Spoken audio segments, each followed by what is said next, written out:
China has adopted a robust stance when it came to President Trump's second attempt at a trade and tariff war with the world, including China. And China has resisted. It's placed restrictions on rare earth minerals, and it's performed much better this time round in trying to resist the tariff imposition from the White House and try to get something much closer to having a sense of self-reliance. Let's bring in Robin Brant, who's a former BBC China and Westminster correspondent as well, for a bit more on how President Xi sees all of this. Good evening, Robin. Hi, Carol. What do you think was the purpose of this really pretty unprecedented show of military might that we saw in Beijing today, attended by that alliance of anti-Western leaders that we were talking about there? Well, look, it was vast in scale, and I think to quote your guest before me, let's kind of unpack it slightly. I've been to events like this in Beijing in 2019. They celebrated 70 years of the PLA, the People's Liberation Army. If you're into goose-stepping, if you're into formations on a huge scale in precise and almost unprecedented synergies, then these are the kind of events that you're looking for. What it is a display of potential deterrent force to the White House, to those in Taiwan. It's meant to send a more menacing message about China's ongoing military capabilities. And let's remember, China continues almost exponentially to invest and spend more on its military as the decades go by. The Navy expands, its rocket and nuclear capability expands, and of course, at the same time, its ability to design and manufacture drone technology and unmanned maritime and aerial technology, as you saw on display today, continues at an almost unprecedented level.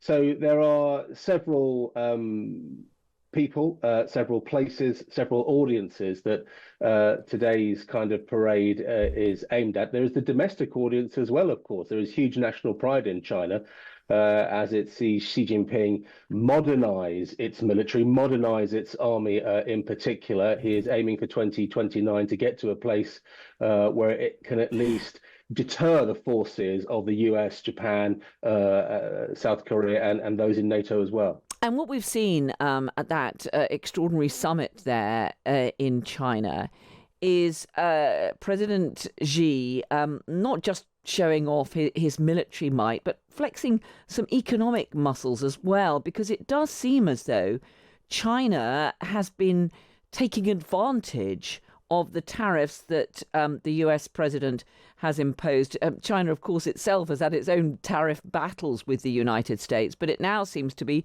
simply capitalizing on countries that are looking to trade elsewhere.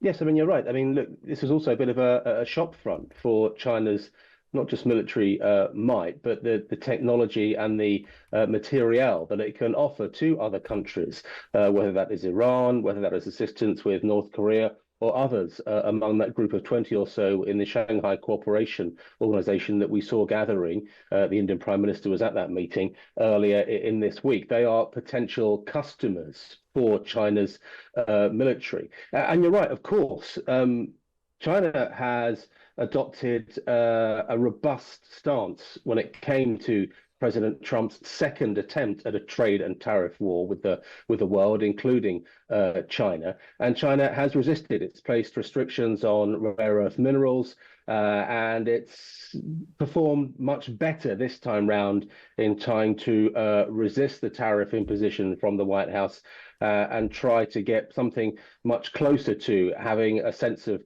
self-reliance. And it's been able as well diplomatically to step in, and I think your previous guest was talking about this at some length, and capitalize on allies of the US who don't feel that the mood music so much this time around from President Trump is as friendly, and Narendra Modi and India is a prime example of that. Do you think here in the UK and across Europe, Western leaders are going to be worried, beyond, of course, President Trump, who we heard from a moment ago, by this this alliance that we've seen on such open display tied in with that rather ominous parade of military power?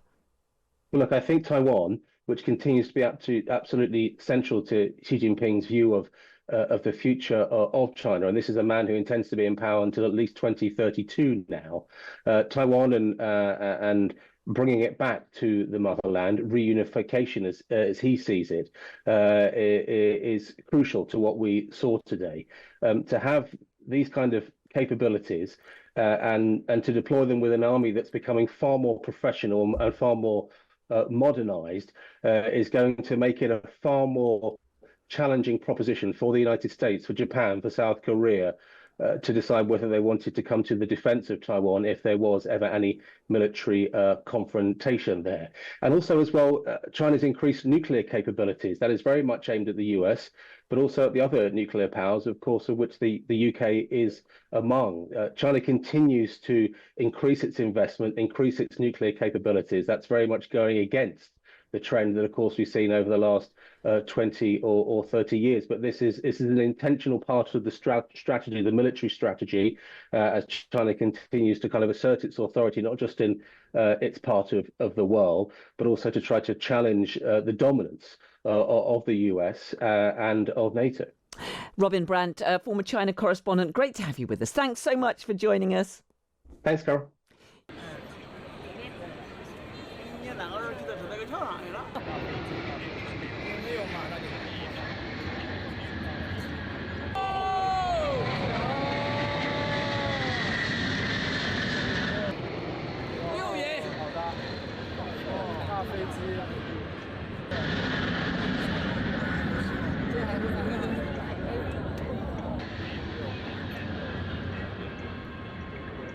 也飞得太快了吧。